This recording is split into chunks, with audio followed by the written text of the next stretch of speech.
I represent a company called Amasampo, which is an online. My suggestion is for next year or for future events like this is to have investor pre-screening for people who are directly want to invest in Africa, so that we don't go around looking at other people and talking to them, and then at the end of the day they say they're not interested. So something which pre-screens them, some organization pre-screens them and says, okay guys, this is the African investment section, and you take it from there. So you want a better categorization of startups from Africa? Exactly, better categorization of the investors that want to invest in Africa.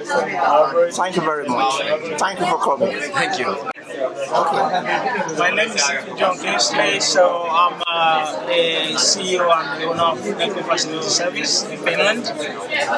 Basically, my expectation regarding, to actually identify key investors in Africa, whether they are in Europe, in Africa, wherever they are, and then actually setting up a platform, bringing these investors, and then at the same time the startups or the young entrepreneurs who are actually interested in doing businesses in Africa, or who are those exactly to match make the founders and start. I'm a co-founder of UX, Mozambique and ICT for the startup, and really I think that to get our own local investors to support our startups and to have this vision that startups are an attractive market, because coming from foreign markets where investors don't really know our markets, it's like the unknown.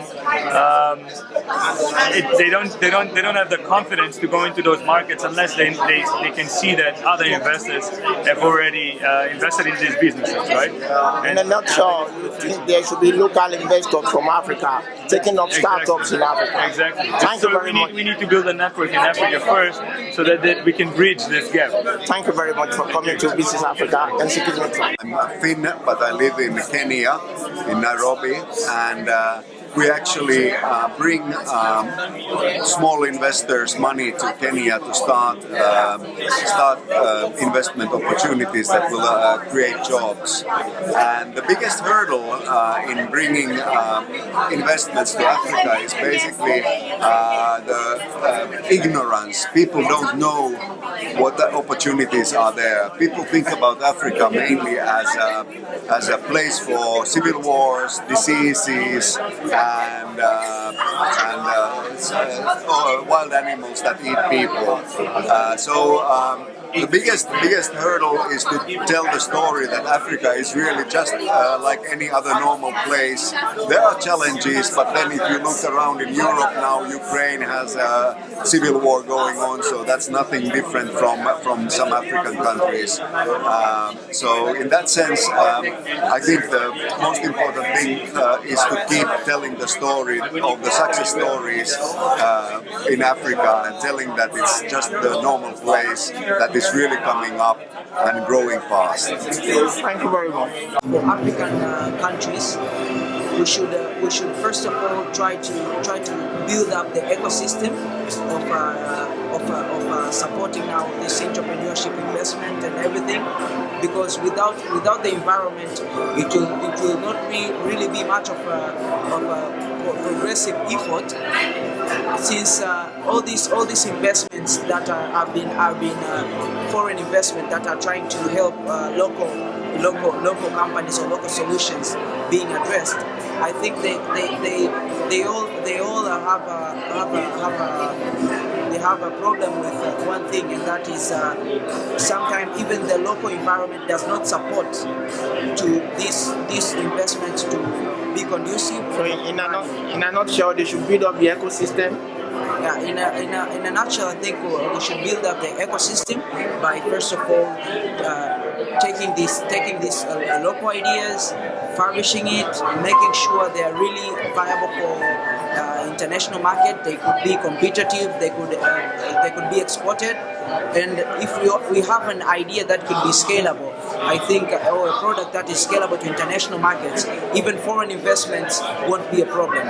So thank you very much for coming to VC Africa and Helsinki Meet Up. Yes. This is one of the participants of the VC4AFRICA Helsinki Meet Up, and she'll be telling us what she thinks, in her opinion, the actions that can be taken to increase investment in Africa. Okay, hi. So my name is Sarah Lara, and I'm on the team for Think Africa. I've lived in Finland for close to 8 years, and that's quite an interesting question, to be honest. Before I dig into that, I'd probably like to talk about when I started working as a project coordinator and promoting trade from Finland to Africa. Over the years, things have changed. Back then, it was promoting trade, connecting people, sort of promoting trade and connecting company A from Finland to company B, B2B. But when it comes to increasing investment, I think it sort of boils down to Africa itself determining what are the investment sectors that it has, what are the sectors or industries that can generate investment, and then packaging these sectors in a way that it would attract more investors from within Africa or European partners or wherever that would be, if it's Asian partners as well.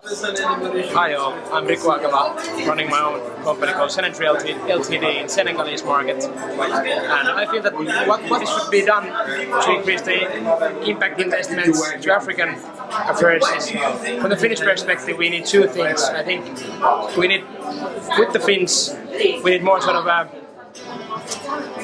experiences with the Africans and really the good stories. Unfortunately now in the Finnish media, Africa is dealt with too much negativity, and the perception the Finns have, it's outdated from the last millennium basically. And at the same time, I think what Think Africa is doing is great in Finland, as we're now bridging different actions and bringing people together. So I think those are the success stories where the Finns and the Africans are doing something together and making good investments in Africa. Those are the best stories to share. So that's all.